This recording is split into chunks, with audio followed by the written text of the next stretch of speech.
اعوذ باللہ من الشیطان الرجیم بسم اللہ الرحمن الرحیم۔ السلام علیکم ناظرین۔ ایک دوپہر نبی پاک صلی اللہ علیہ وآلہ وبارک وسلم مسجد نبوی میں تشریف فرما تھے۔ آپ صلی اللہ علیہ وآلہ وبارک وسلم صحابہ اکرام سے گفتگو فرما رہے تھے کہ اچانک ایک شخص تیز رفتاری سے مسجد نبوی میں داخل ہوا اور اس نے آواز بلند کر کے کہا کہ میں گواہی دیتا ہوں کہ اللہ سبحانہ و تعالیٰ ایک ہیں اور محمد صلی اللہ علیہ وآلہ وبارک وسلم اللہ کے بندے اور رسول ہیں۔ نبی پاک صلی اللہ علیہ وآلہ وبارک وسلم نے نگاہ اٹھائی اور اس شخص کی جانب دیکھا، پھر اس کی جانب سے نظریں پھیر لی اور فرمایا کہ تیرا اسلام قبول ہے مگر تجھ پر افسوس ہے، میری نظروں سے دور ہو جاؤ اور پھر کبھی میرے سامنے مت آنا۔ آخر وہ شخص کون تھا جس کے قبول اسلام پر نبی پاک صلی اللہ علیہ وآلہ وبارک وسلم سخت ناراض اور غمگین تھے؟ اس نے ایسا کیا گناہ کیا تھا کہ نبی پاک صلی اللہ علیہ وآلہ وبارک وسلم اس کے قبول اسلام پر بھی سخت ناراض تھے؟ لیکن اس نے ایسا کیا کام کیا جس کی وجہ سے اس کی مغفرت ہو گئی؟ اسلام سے قبل زمانہ جاہلیت میں ملک عرب میں غلام خریدنے اور بیچنے کا رواج تھا۔ عرب کے سرداروں کے گھروں میں ہر چھوٹے بڑے کام کے لیے غلام رکھے جاتے تھے۔ غلام اور موالی عرب معاشرے کا حقیر ترین طبقہ تھے۔ عرب کے سردار اپنے غلاموں کو اچھوت تصور کرتے تھے۔ یہ غلام زیادہ تر حبشہ یا پھر افریقہ سے لائے جاتے تھے اور مجازی طور پر یہ غلام اپنے مالک کو خدا تصور کیا کرتے تھے۔ مالک کو اپنے غلام پر مکمل حق حاصل تھا۔ ہر چھوٹی بڑی غلطی پر انہیں سزائیں دی جاتی تھی۔ مالک اپنے غلاموں کو موت کی سزا دینے کا بھی حق رکھتا تھا۔ عرب کے بعض سرداروں کے پاس سینکڑوں کی تعداد میں غلام اور لونڈیاں ہوا کرتے تھے۔ افریقہ کا ملک حبشہ وہ علاقہ تھا جہاں سے سب سے زیادہ غلام لائے جاتے تھے۔ ان حبشی غلاموں میں سے ایک غلام وحشی ابن حرب تھا جو کہ مکہ کے سردار جبیر بن مطعم کا غلام تھا۔ وحشی دراز کا تندرست اور چست جسم کا مالک تھا۔ وحشی تلوار بازی، کشتی اور تیر اندازی میں ماہر تھا اور یہی وجہ تھی کہ اسے اس کا مالک جبیر بہت پسند کرتا تھا اور وہ کسی بھی قیمت پر اس کمال فن رکھنے والے غلام کو بیچنا نہیں چاہتا تھا۔ جب آخری نبی محمد صلی اللہ علیہ وآلہ وبارک وسلم نبوت کے منصب پر فائز ہوئے تو مشرکین مکہ نے مسلمانوں کو اذیت دینا اور تنگ کرنا شروع کر دیا۔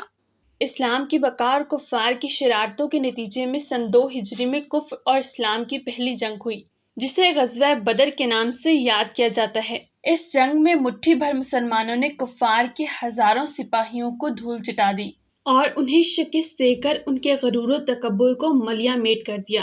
اس جنگ میں قریش کے بڑے بڑے سردار مسلمانوں کے ہاتھوں قتل ہوئے جن میں ابو جہل، عتبہ، شیبہ اور بنو امیہ کے بڑے بڑے سردار شامل تھے۔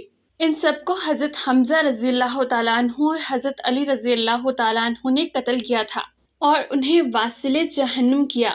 زمانہ جاہلیت سے ہی بنو ہاشم اور بنو امیہ میں خاندانی دشمنی چلی آ رہی تھی اور اب اس جنگ کی وجہ سے یہ دشمنی اور نفرت حد سے زیادہ بڑھ گئی۔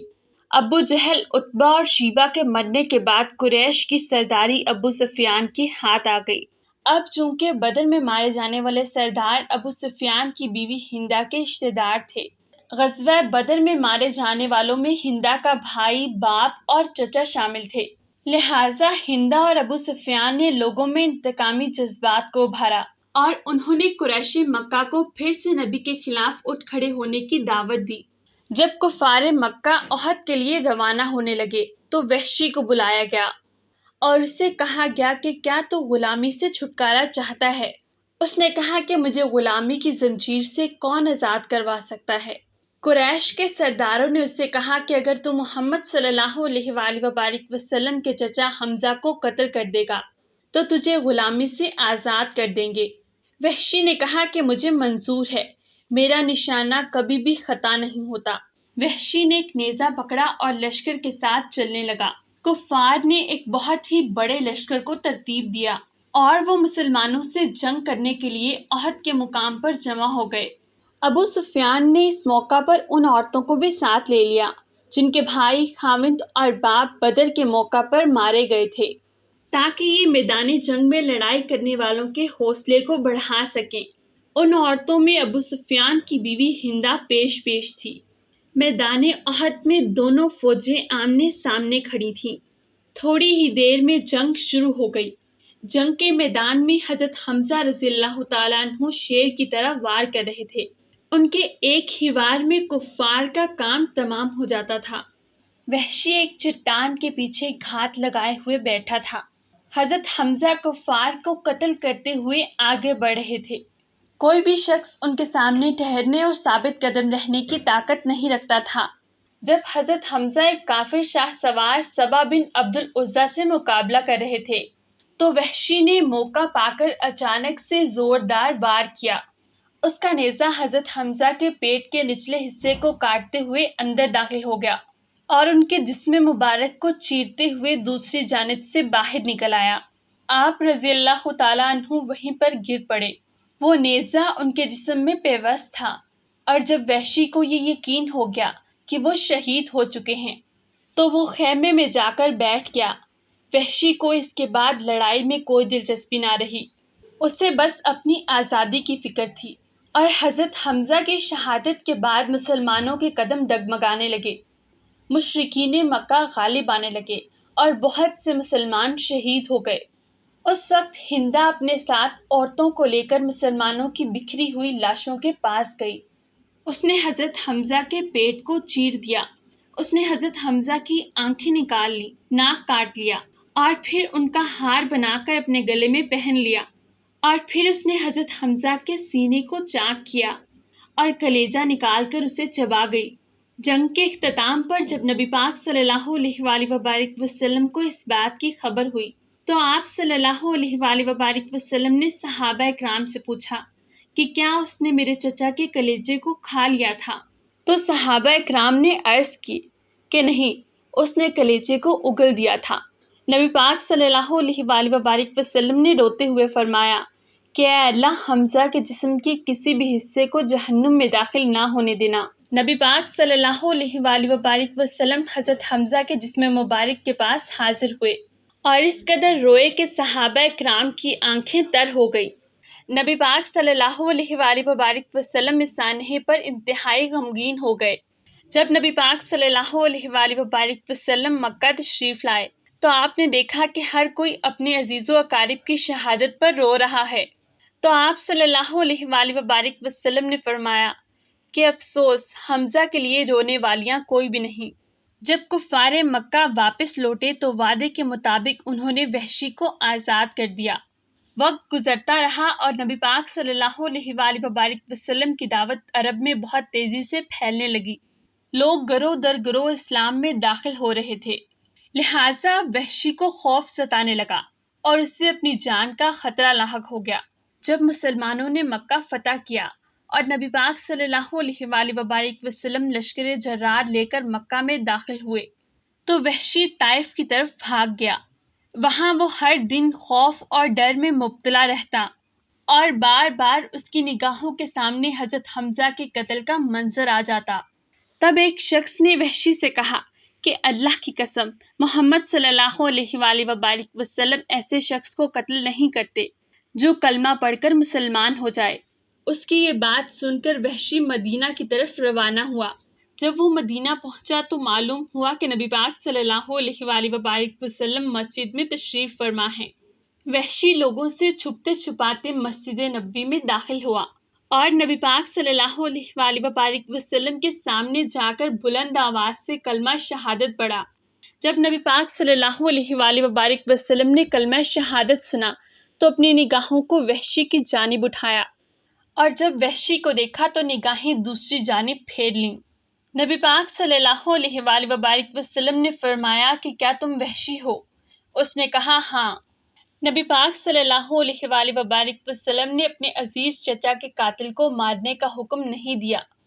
آپ صلی اللہ علیہ وآلہ وبارک وسلم رحمت للعالمین تھے۔ اس دن سے وحشی نبی پاک صلی اللہ علیہ وآلہ وبارک وسلم کی نگاہوں سے دور رہنے لگے۔ جب نبی پاک صلی اللہ علیہ وآلہ وبارک وسلم صحابہ اکرام کے ساتھ بیٹھتے تو وحشی آپ کے پیچھے بیٹھ جاتے تاکہ نبی پاک صلی اللہ علیہ وآلہ وبارک وسلم آپ کو دیکھ کر رنجیدہ نہ ہو جائیں۔ یہاں تک کہ نبی پاک صلی اللہ علیہ وآلہ وبارک وسلم اس دنیا سے وصال فرما گئے۔ حضرت وحشی خود فرمایا کرتے تھے کہ باوجود اس کے کہ میں یہ بات جانتا تھا کہ قبول اسلام سابقہ تمام گناہوں کو مٹا دیتا ہے، پھر بھی وہ گھناؤنا جرم جس کا میں نے ارتکاب کیا تھا اس کا خیال مجھے بے چین کیے رکھتا تھا۔ میں شدت سے ایسے موقع کی تلاش میں رہنے لگا کہ اس جرم کا کفارہ ادا کر سکوں۔ نبی پاک صلی اللہ علیہ وآلہ وبارک وسلم کے وصال کے بعد حضرت ابوبکر صدیق رضی اللہ تعالیٰ عنہ امیر المومنین بن گئے۔ ان دنوں عرب کا ایک قبیلہ مرتد ہو گیا اور ایک کذاب شخص جس کا نام مسلمہ تھا، اس نے نبی ہونے کا جھوٹا دعویٰ کیا۔ اس نے مسلمانوں کے خلاف ایک لشکر تیار کیا اور جنگ کی نوبت آن پڑی۔ حضرت وحشی نے سوچا کہ یہی وہ موقع ہے جو میرے پچھلے سارے گناہ دھو ڈالے گا۔ انہوں نے اپنا وہی نیزہ اپنے ہاتھ میں لیا جس سے انہوں نے حضرت حمزہ کو شہید کیا تھا، اور حضرت وحشی اسلامی لشکر کے ساتھ جنگ کے لیے چل پڑے۔ انہوں نے یہ قسم کھائی کہ یا تو وہ مسلمہ کذاب کو قتل کریں گے یا پھر خود ہی شہید ہو جائیں گے۔